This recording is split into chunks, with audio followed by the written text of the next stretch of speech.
Juízes, capítulo 6, do verso 11 ao 14. Texto que nos diz assim: Então o anjo do Senhor veio e sentou-se sob a grande árvore de Ofra, que pertencia ao abiezrita Joás. Gideão, filho de Joás, estava malhando o trigo num tanque de prensar uvas, para escondê-lo dos midianitas. Então o anjo do Senhor apareceu a Gideão e lhe disse: O Senhor está com você, poderoso guerreiro. Ah, Senhor, respondeu Gideão, se o Senhor está conosco, por que aconteceu tudo isso? Onde estão todas as suas maravilhas que os nossos pais nos contam quando dizem: não foi o Senhor que nos tirou do Egito? Mas agora o Senhor nos abandonou e nos entregou nas mãos de Midian. O Senhor se voltou para ele e disse: com a força que você tem, vá libertar Israel das mãos de Midian.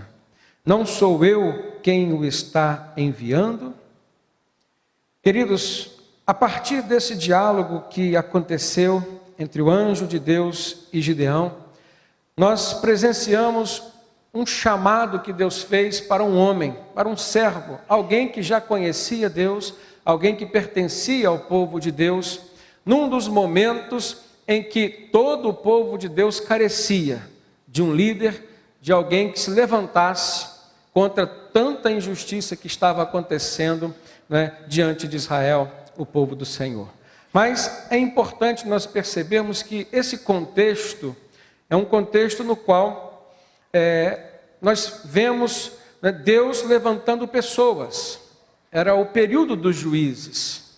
Depois que Deus levantou Moisés para libertar Israel do cativeiro no Egito, Josué assume o comando de Israel, ele conquista a terra de Canaã, a terra prometida, faz a divisão dos territórios, e aí então o povo de Deus, a partir de Josué, passa a ser liderado por alguns juízes, que Deus ia designando ao longo do tempo.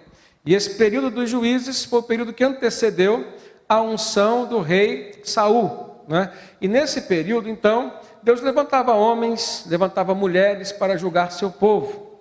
E Gideão foi levantado por Deus. Gideão recebe de Deus uma missão. Assim como Gideão recebeu um chamado de Deus, identificou a sua missão, nós também, queridos, hoje, temos recebido muitas vezes visitações de Deus que nos trazem chamados, que nos apresentam algumas missões. Na nossa vida, eu penso, nós temos tido algumas dificuldades de enxergar esse momento em que Deus nos chama, de percebermos que Deus tem se importado conosco, apesar das situações que nós nos encontramos, das circunstâncias que nós estamos vivendo. E quando Deus chamou Gideão, o povo de Israel estava debaixo de uma opressão muito grande desse povo chamado midianita, uma nação vizinha. E isso aconteceu, nós olhamos no início do capítulo 6, porque justamente Israel tinha se afastado de Deus. No capítulo 6, no verso 1, diz que o povo de Israel fez o que era mal aos olhos do Senhor, e por isso foi que o Senhor os entregou nas mãos dos midianitas por um período de 7 anos. Mas no verso 7 nós vamos ver que o povo, de uma certa forma, percebeu o que estava acontecendo, clamou ao Senhor, clamou pela misericórdia de Deus. Então, mais uma vez, Deus se levanta em favor do seu povo.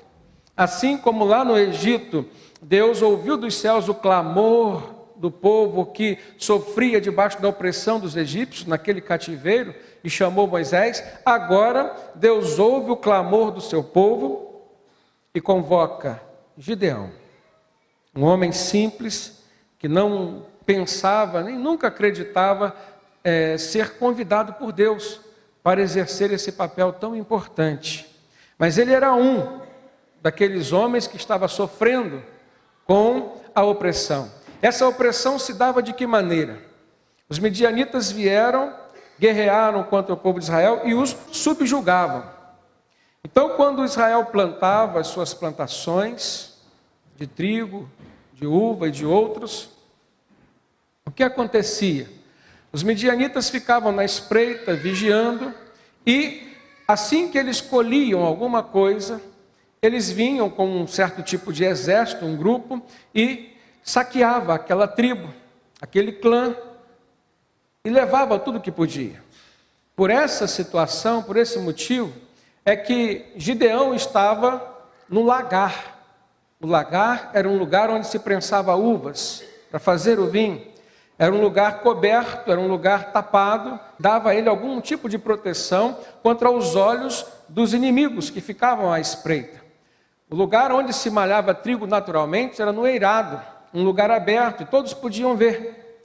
Gideão tinha conseguido poupar alguma coisa, isso era um pouco do que ele colhera do trigo, e para proteger da vista dos inimigos, então ele foi para dentro do lagar.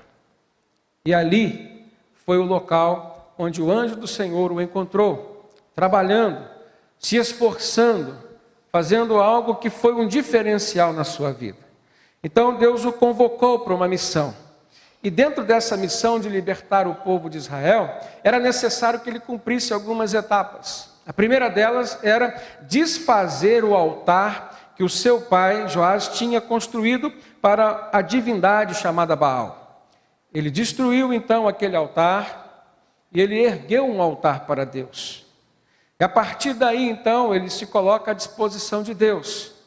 E ele consegue reunir um exército, um grupo de cerca de 32 mil homens. E Deus olha para aqueles homens e diz assim: não será com todos esses homens que eu vou dar a vitória a você. Deus então faz uma seleção. Deus começa a dispensar aqueles que eram tímidos e aqueles que eram medrosos, diz o texto. E quando o Senhor olhou e separou os tímidos, os medrosos, daqueles que seriam os verdadeiros guerreiros, Deus então separou 22 mil homens. Depois Deus achou que ainda era muito. Deus queria mostrar para Gideão que a vitória seria dada por Deus e não pelos guerreiros de Israel. Então ele fez com que Gideão levasse aqueles homens até o rio e disse: olha, você vai separar aqueles que vão se ajoelhar para beber a água, daqueles que vão trazer a água com a mão até a boca. E ali então Deus faz mais uma seleção, e dos 22 mil ficaram 300 homens tão somente. E com aqueles 300 homens, Deus disse que daria a vitória para Gideão. Eu penso, irmãos, que existem dois desafios durante a nossa vida aqui, nos momentos em que Deus nos mostra a missão que Ele tem para nós. O primeiro grande desafio é o desafio de nós identificarmos qual é essa missão.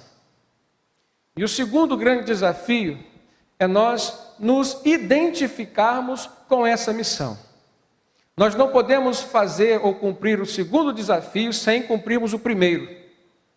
Nós não conseguiremos nunca nos identificarmos com uma certa missão que Deus nos deu, ou que Deus está nos dando, sem antes identificarmos que missão é essa. E a nossa vida é composta por momentos assim. Às vezes Deus olha para nós, para o nosso casamento, e Ele diz: olha, você tem uma missão, zelar pela sua família. E às vezes Ele olha para o homem, às vezes Ele olha para a mulher. Às vezes Deus olha para o chefe do lar e o vê, por exemplo, desenvolvendo uma vida profissional em determinada área, em determinado ambiente, e Ele quer trazer como desafio uma mudança, uma transformação. E Ele diz: olha, eu quero que você saia daí. Eu quero que você mude de profissão, ou que você mude de ambiente de trabalho. São tipos de desafios que Deus tem nos dado. Muitas vezes Deus olha para a nossa família, por exemplo, para os nossos filhos, e nos dá uma direção, uma missão, né, de sermos mais atenciosos para com eles, de dedicarmos um tempo maior. E aí vai implicar em quê? Em deixarmos algumas tarefas para termos mais tempo para os nossos filhos. São missões que Deus tem nos dado nos dias de hoje. Então nós precisamos ter ouvidos espirituais para identificarmos essas missões. Agora, a partir do momento que identificamos a missão dada por Deus, nós precisamos então permitir que Deus venha nos identificar com essa missão. Isso significa o quê? ser um marido mais atencioso, por exemplo, ser uma mulher mais sábia, mais dedicada à sua família, ao seu lar, ser um filho que honre mais ao seu pai e à sua mãe, ser um trabalhador que no seu ambiente de trabalho testemunhe mais acerca do Deus a quem serve, ou que abra mão de algum tipo de lucro material ou financeiro por um ambiente de paz, de tranquilidade, de bem-estar emocional, físico e espiritual. Quando nós, então, identificamos a missão de Deus, nós precisamos permitir que Ele venha nos identificar com essa missão. Isso às vezes acontece no campo da nossa espiritualidade, quando nós servimos ao Senhor e queremos fazer, porque isso já identificamos como sendo uma missão de Deus. Deus diz, faça isso para mim. Eu quero que você se dedique mais à minha obra. E aos olhos humanos, às vezes, nós não compreendemos, não sabemos como, ou não temos coragem de fazer quando sabemos. Deus vai nos preparar. Assim como Deus preparou Gideão, Deus prepara homens e mulheres ainda nos dias de hoje. Então, dentro desse desafio de identificarmos a nossa missão, eu vejo que Gideão estava sofrendo na pele aquela opressão dos midianitas, tanto que ele estava malhando trigo no lagar para esconder dos midianitas. Ele vivia essa opressão. A sua vida estava debaixo dessa opressão. E mais do que a sua vida, a vida da sua família, a vida do seu povo. Agora, Gideão não tinha identificado ainda a sua missão como líder para libertar o seu povo. Ele tinha identificado a situação de opressão, mas ele não tinha identificado essa missão. Portanto, Deus mandou um anjo para falar com ele. E no verso 11 do capítulo 6, começa dizendo que então o anjo do Senhor veio e sentou-se sobre a grande árvore de Ofra, que pertencia à terra de Joás, o pai de Gideão, e ali ele estava malhando trigo no lagar, que era um tanque onde se prensava uvas, e o anjo do Senhor apareceu para Gideão e disse uma frase que marcou a sua vida: o Senhor está com você, poderoso guerreiro. Imagina Deus falando isso contigo hoje, diante de uma situação que você está vivendo, que está te oprimindo, que está te incomodando, que está te angustiando, e isso pode ser em qualquer campo da sua vida, e de repente você ouve Deus dizer: eu estou contigo. Você é um homem valente, uma mulher valente, uma mulher guerreira. E para Gideão ele disse: você é um guerreiro poderoso. Então eu entendo que nessa fase de identificação da nossa missão, nós trazemos algumas características que aos olhos de Deus são importantes e que indicam a nossa missão.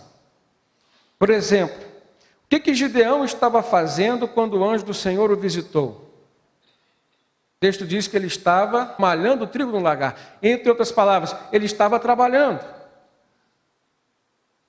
Se essa opressão vinha sobre todo o povo de Israel, com certeza alguns dos outros homens, chefes de outras tribos ou de outros clãs, enquanto Gideão estava trabalhando, eles estavam reclamando, estavam lamentando a situação, estavam murmurando com Deus porque que Deus tinha permitido aquilo, se havia promessas de Deus sobre suas vidas. Compreenda, irmãos, o que estava acontecendo sobre a vida do povo de Israel era um cenário de crise. E as crises, elas se manifestam nas nossas vidas em diversas áreas. Pode ser uma crise existencial, pode ser uma crise emocional, sentimental, pode ser uma crise espiritual, pode ser uma crise financeira, uma crise econômica, e ela vai nos afetar na intensidade do valor que nós damos a essas áreas das nossas vidas. E é por isso que Deus muitas vezes permite crises na vida de quem já se entregou a Ele. Essa crise estava acontecendo para o povo de Deus, na vida do povo de Deus. E a Bíblia diz que foi Deus quem tinha permitido isso, porque era necessário uma correção, era necessário que Israel se corrigisse por conta da idolatria e de outros pecados. Então, às vezes, crises estão acontecendo conosco. Agora, o grande diferencial que nós vemos na vida deste homem que foi chamado por Deus para uma missão tão importante, é que ele não estava lamentando o estado de crise em que ele estava vivendo, em que a sua família estava vivendo, em que o seu povo, a sua nação estava vivendo. Enquanto muitos estavam lamentando, ele estava trabalhando. Ele estava buscando uma maneira de se safar daquela situação, de preservar a sua família, de dar o sustento à sua família. E Deus olhou para essa atitude deste homem. Atitudes refletem o nosso pensamento, atitudes refletem os nossos valores. Esse homem carregava consigo o valor do trabalho, do esforço pessoal. E Deus viu essa característica em Gideão, que tinha a ver com a missão que Deus estava preparando para ele. Uma outra característica que eu percebo é que Gideão era uma pessoa que observava o tempo e o espaço dos acontecimentos. Ele refletia e tinha uma visão espiritual sobre as coisas que aconteciam. Ele não era uma pessoa que refletia no campo material, no campo físico, no campo científico tão somente. Ele buscava uma interpretação espiritual sobre as coisas. E a prova disso está no verso 13, quando ele se lamentou com Deus, dizendo: Ah, Senhor, se o Senhor está conosco, por que aconteceu tudo isso? Onde estão todas as suas maravilhas que os nossos pais nos contam, quando dizem: não foi o Senhor que nos tirou do Egito? Mas agora o Senhor nos abandonou e nos entregou nas mãos de Midian. Olha como esse homem abre o seu coração e conversa com Deus no campo das ações espirituais de Deus. Ele evoca um tempo do passado. Ele pergunta para Deus, não com tom de cobrança, mas com o tom de quem estava pedindo uma explicação. Se os pais dele, se os seus antepassados contavam quão grandes maravilhas Deus já tinha feito, e aqui ele cita os milagres do Egito, por exemplo, as 10 pragas que Deus mandou para que o faraó libertasse o seu povo do cativeiro do Egito. Com certeza ele estava aqui se referindo aos grandes sinais que foram feitos no período do deserto, da peregrinação de Israel. Com certeza ele estava se lembrando da história que os seus pais contavam a ele, que quando o povo caminhava sentindo fome, Deus mandava o maná dos céus. Com certeza ele estava se lembrando do milagre que Deus fez, de quando Moisés tocou na rocha, saiu água. Com certeza ele estava pensando de que, para a proteção do seu povo, no caminho no deserto, Deus mandava uma nuvem, protegendo-os do sol, e durante a noite mandava uma coluna de fogo, os aquecendo da noite fria e cálida do deserto. Por que agora estava acontecendo aquilo? A resposta também vem no campo espiritual. A idolatria. Portanto, uma das primeiras coisas que Deus mandou Gideão fazer foi destruir o altar de Baal. Nós precisamos hoje identificar nas nossas vidas quais são esses altares que temos construído ou temos permitido serem construídos dentro do nosso coração, que ocupam o lugar de Deus e que por isso se transformam em idolatria na nossa vida. Temos que destruir tudo isso, irmãos, se queremos ver Deus fazendo uma obra em nós, na nossa família, no nosso trabalho, no nosso dia a dia.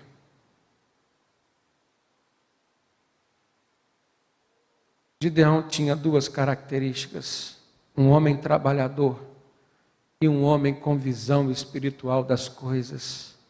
Um homem que refletia sobre as coisas no tempo e no espaço, mas interpretando-as de forma sobrenatural no campo da espiritualidade.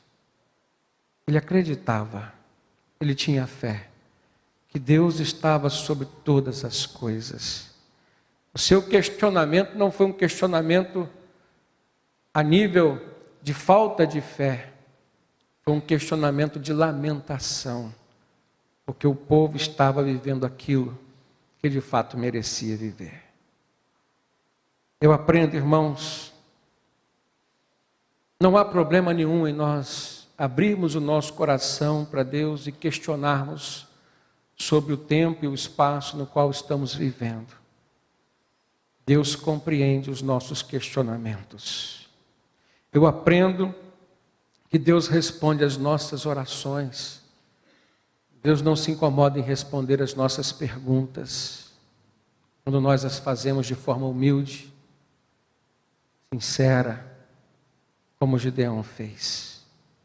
O verso 14 diz que o Senhor se voltou para ele e disse: com a força que você tem, vá libertar Israel das mãos de Midian.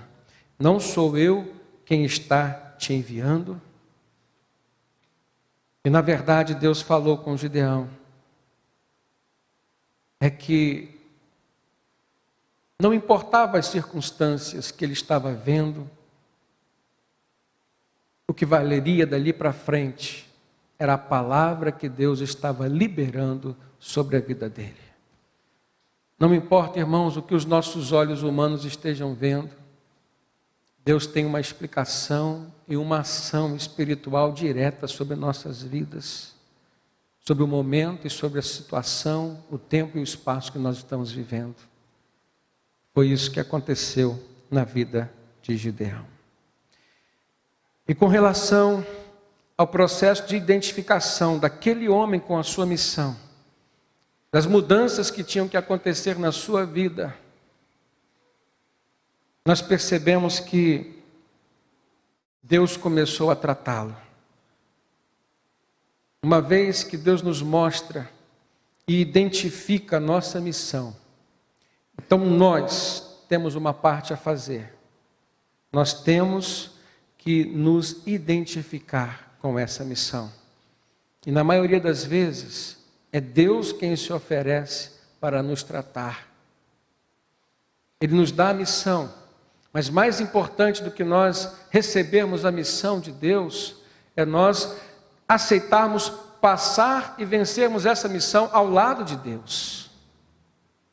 Por isso que nesse processo de tratamento, de mudança de pensamento, de adaptação, de construção de fé, de entendimento, Deus esteve presente na vida de Gideão. Eu penso que embora o anjo tivesse dito para Gideão: o Senhor está com você, você é um guerreiro poderoso, Gideão não acreditava que Deus estava com ele. Tanto que, quando o anjo visitou, ele pediu uma prova a Deus. Ele falou assim: olha, se é o Senhor mesmo que está falando isso, eu vou colocar um novelo de lã sobre o eirado. O eirado, sim, era um lugar aberto onde se malhava trigo. E nesse eirado, o sereno caía, havia o orvalho da manhã, e a proposta de Gideão para Deus era: se pela manhã eu olhar esse novelo de lã, e ele estiver molhado, encharcado, e em volta dele estiver seco, eu saberei que o Senhor falou isso comigo. No outro dia, então, Gideão espremeu aquele novelo de lã e saiu uma taça de água. Mas aquele homem percebeu que a proposta que ele tinha dado para Deus não era do sobrenatural. Fisicamente falando, era possível. Por quê? O sol secaria muito mais facilmente o eirado, a terra de chão batido, do que o novelo de lã, que já estava encharcado. Então aquele homem tem humildade e preocupação em voltar até Deus e fazer uma outra oração. E pede a Deus: Senhor, faça o contrário. Como quem diz: eu errei, eu ainda estou com dúvidas. Eu vou colocar o novelo de lã no mesmo lugar. E se pela manhã o novelo estiver seco e ao redor dele o chão estiver molhado, aí eu saberei que o Senhor foi quem está me dando essa palavra. E assim ele fez, e mais uma vez Deus respondeu, e quando ele foi buscar o novelo de lã estava seco, e a terra em volta molhada. Aí o sobrenatural aconteceu, o milagre aconteceu. Gideão então começa a assumir o seu papel, como quem já tinha identificado a sua missão, mas ainda não se via preparado para ela. Preste atenção nisso, irmãos. Muitas vezes Deus fala conosco, nós identificamos o que Ele está falando, captamos, percebemos o que Ele está mandando nós fazermos, mas ainda não nos sentimos preparados para fazermos aquilo que Deus está mandando. Então é necessário um processo na nossa vida. Ele não tinha certeza que Deus estava com ele, mas a partir dessa prova que Deus deu, ele sabia que Deus estava com ele. Deus disse para ele através do anjo que ele era um poderoso guerreiro. Pelo que a Bíblia nos mostra, ele não se via assim. Ele não se via nem como um guerreiro, ele era um lavrador. Quanto mais um guerreiro poderoso. Embora o anjo tivesse dito para ele, com a força que você tem, você vai libertar Israel dos midianitas. Eu tenho certeza, irmãos, que Gideão não se via como uma pessoa forte. No verso 15, se você conferir na sua Bíblia, ele vai lamentar com Deus, dizendo: Ah, Senhor, como posso libertar Israel? O meu clã é o menos importante da tribo de Manassés, e eu sou o menor da minha família. Sou o menos poderoso. A gente olha na reação desse homem e a gente vê humildade. E foi justamente a sua humildade que fez dele uma pessoa forte, uma pessoa poderosa, porque assim ele atraiu o olhar de Deus para a sua vida. Irmãos, nós precisamos assumir isso como uma das lições mais importantes no nosso relacionamento com Deus. Se queremos atrair o olhar de Deus para as circunstâncias que nós estamos vivendo, se queremos atrair o sentimento de Deus para as angústias pelas quais nós estamos passando, nós precisamos nos voltar para Deus de maneira humilde. Não importa o que nós pensamos de nós mesmos, o que importa é a maneira como Deus nos vê. E Deus viu Gideão uma pessoa forte. E a sua força nascia da sua humildade.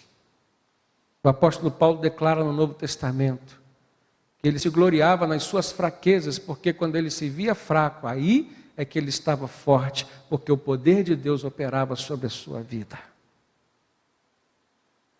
Nós precisamos aprender com Gideão a sermos pessoas mais humildes. Precisamos aprender que o olhar de Deus é sempre espiritual, irmãos, e vai além de uma visão física, de uma visão material e de uma visão humana. Nós vemos isso acontecendo também com Davi. Quando Deus mandou o profeta Samuel ungir Davi como rei, lá na casa de Jessé, Samuel pediu a Jessé para reunir seus filhos. E aos olhos humanos, Jessé reuniu os filhos que teriam condições de ser rei. Deixou Davi lá no campo pastoreando as ovelhas.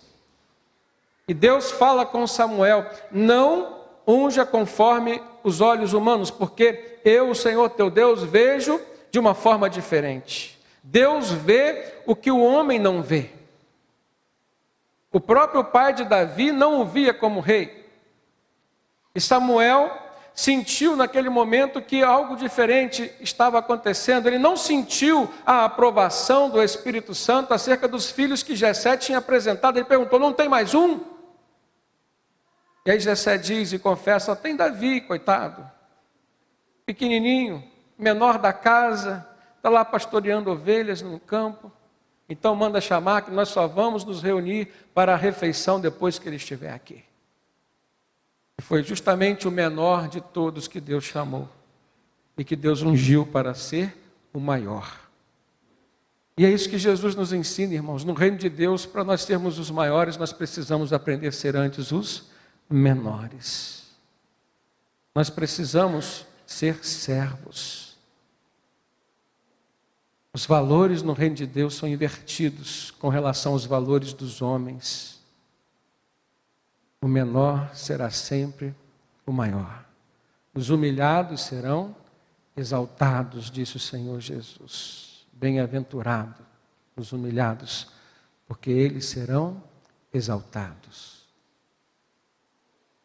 Gideão passa por uma experiência espiritual maravilhosa, irmãos. E nós precisamos crer que Deus sempre vai nos ver da maneira correta. Ele nos conhece muito melhor do que nós mesmos. E a visão espiritual que Deus tem a nosso respeito vai além das circunstâncias. Veja como que as circunstâncias nos influenciam e influenciam o nosso pensamento acerca da nossa vida. Sim ou não? Você está passando por um momento de dificuldade e você não consegue vencer aquele desafio, aquela luta, e você começa a se sentir menor do que ela, você começa a se sentir uma pessoa fraca, uma pessoa debilitada. As circunstâncias começam a moldar o seu caráter, muitas vezes. O ser humano já é tido como alguém que se influencia pelo meio com o qual vive ou no qual vive. Mas Deus nos vê independentemente das circunstâncias e dos meios onde nós estamos vivendo. Deus viu em Gideão, mais do que um lavrador, Deus viu em Gideão um guerreiro poderoso. Talvez haja alguém aqui vivendo uma situação hoje de angústia, de opressão, como o povo de Deus vivia naquele tempo, como Gideão vivia. É importante nós sabermos, irmãos, que Deus nos vê além das circunstâncias que nós estamos vivendo. E Ele vai fazer do fraco um grande vencedor. E isso se aplica à minha vida e se aplica à sua vida hoje também. Não importa a situação, as circunstâncias, o Senhor está conosco, amém? E se Deus está conosco, irmãos, nós podemos viver com tranquilidade. Uma outra lição que eu tiro desse texto é que existe um chamado geral de Deus para todos nós, mas existem também alguns chamados específicos que Ele dá para cada um. Existe um chamado geral, um chamado específico. Todos nós fomos chamados por Deus para sermos seus filhos. Se nós olharmos Efésios 4, verso 4 e 5, o apóstolo Paulo diz: porque Deus nos escolheu nele, falando de Jesus, antes da criação do mundo, para sermos santos e irrepreensíveis em sua presença. Em amor nos predestinou para sermos adotados como filhos por meio de Jesus Cristo, conforme o bom propósito da sua vontade. Esse é o chamado geral de Deus para todos nós. Agora, existem alguns chamados específicos que podem mudar de acordo com as circunstâncias que nós estamos vivendo. Se na tua casa, se na tua família hoje está faltando uma palavra de direção, uma posição firme de um servo de Deus, a missão que Deus pode estar te dando de maneira específica hoje é assumir esse papel de um homem de Deus, de uma mulher de Deus, que repreenda o mal dentro da sua casa. Se no seu ambiente de trabalho existe corrupção, a missão específica, o chamado específico de Deus para esse momento na sua vida é para se levantar ali como um homem de Deus, íntegro, reto, por exemplo, como Noé foi no seu tempo, e fazer a diferença ali. Então nós olhamos na mesma carta aos Efésios, no capítulo 4, logo no início, Paulo fala: como prisioneiro no Senhor, rogo-lhes que vivam da maneira digna da vocação, do chamado, da missão que vocês receberam, diz o apóstolo Paulo. Sejam completamente humildes e dóceis, sejam pacientes, suportando uns aos outros com amor. Façam todo o esforço para conservar a unidade do Espírito pelo vínculo da paz. E Paulo diz: há um só corpo, um só Espírito, assim como a esperança para a qual vocês foram chamados é uma só. Há um só Senhor, uma só fé, um só batismo, um só Deus e Pai de todos, que é sobre todos e que age por meio de todos e em todos. Todos nós temos momentos de chamados específicos dados por Deus, de acordo com as nossas necessidades e, em primeiro lugar, de acordo com a vontade de Deus para nós.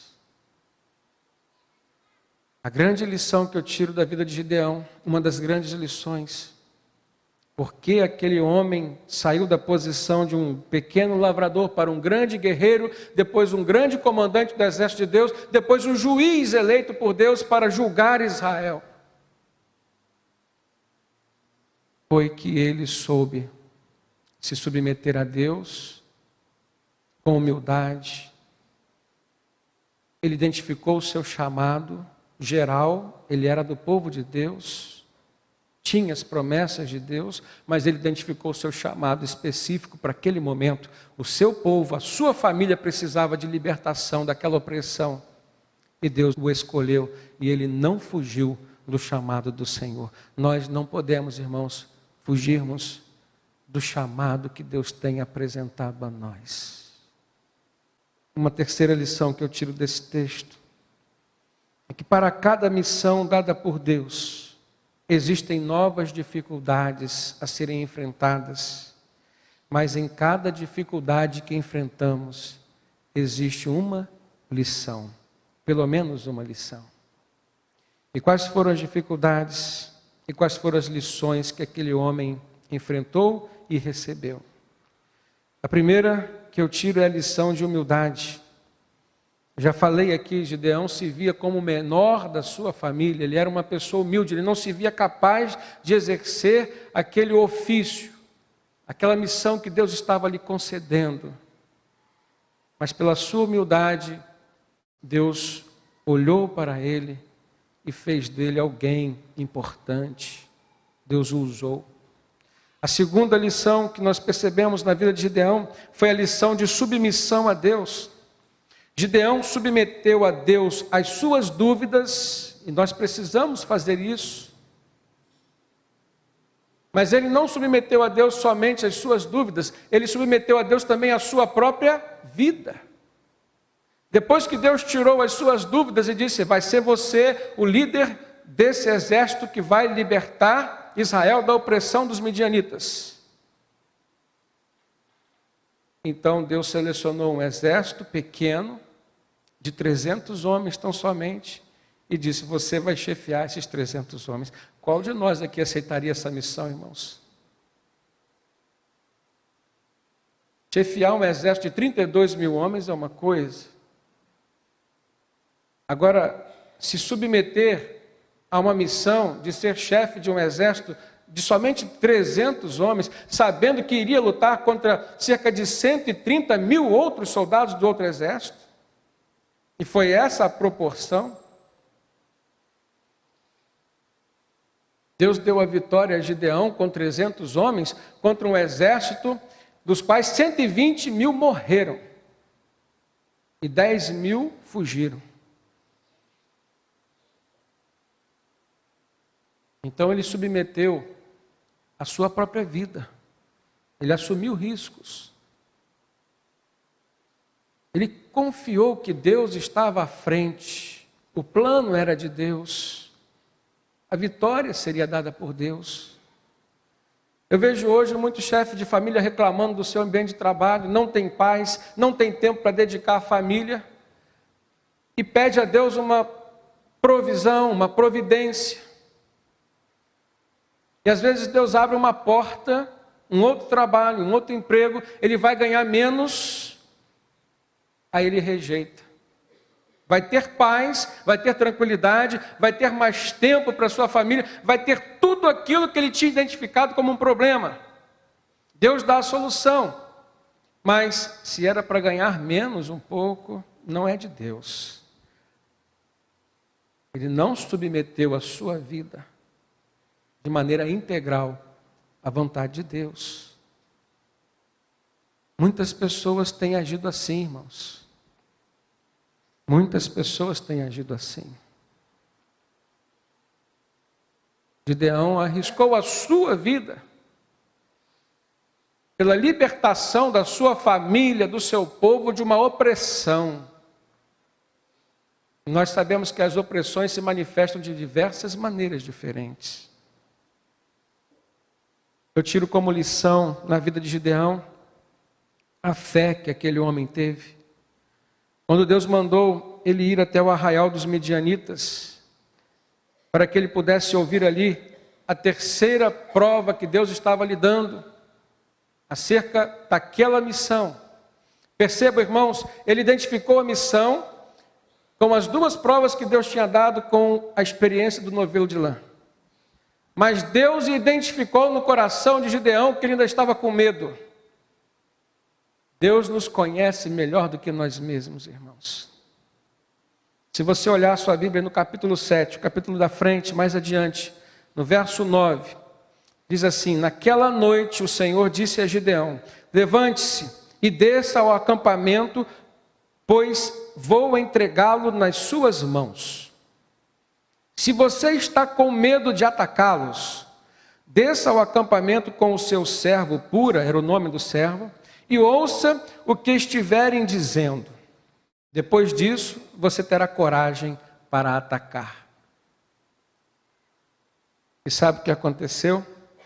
Gideão chamou o seu servo, e eles foram até o acampamento do povo inimigo, escondidos de noite. E o que eles ouviram ali, chegando, Deus já foi logo resolvendo.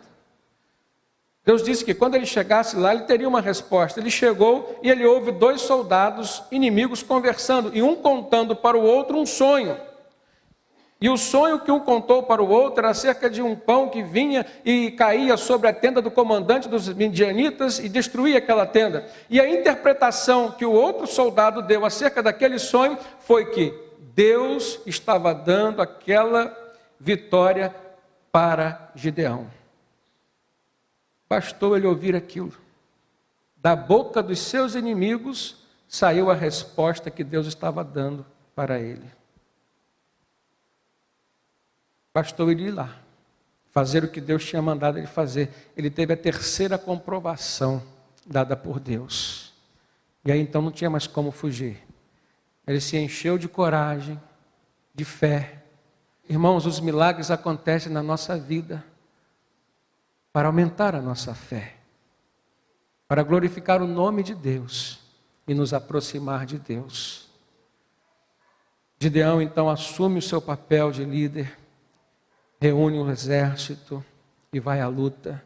E com a estratégia que Deus lhe deu, atacou de noite o arraial com 300 homens, com tochas acesas nas mãos, com cântaros de barro fazendo barulho, um estardalhaço, confundiu o exército inimigo, e cerca de 120 mil homens morreram porque eles lutaram contra eles mesmos. De noite ninguém sabia quem era quem.